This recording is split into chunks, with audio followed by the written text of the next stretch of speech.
Hello నమస్తే అందరికీ welcome to Kisan విద్యా టెక్ ఫార్మింగ్ లైఫ్. అందరికీ నమస్తే అన్నలు మరొకసారి. ఈరోజు నేను మీ ముందుకు వచ్చిన ముఖ్య విషయం ఏంటంటే వ్యవసాయంలో ఉన్న ఆనందం, వ్యవసాయంలో ఉన్న ఆహ్లాదకరం ఇప్పుడున్న జనరేషన్కి ఎవరికి తెలియదు, తెలుసుకోవాలని కూడా ఎవరు అనుకోవట్లేదు. కానీ ఇప్పుడున్న బిజీ లైఫ్లో, ఇప్పుడున్న కొత్త ఉద్యోగాలు, టెన్షన్లు అవన్నిటి మధ్యలో ఒక్కసారి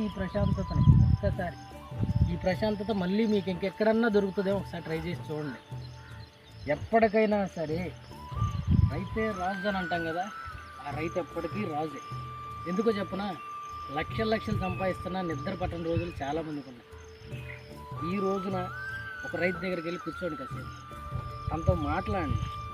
తను ఏం చెప్తాడో వినండి. వ్యవసాయంలో కూడా అప్పులు ఉన్నాయి, కష్టాలు ఉన్నాయి, కానీ ఈ నేల తల్లిని నమ్ముకున్నాడు ఇంతవరకు నష్టపోయినోడు ఎవడూ లేడు.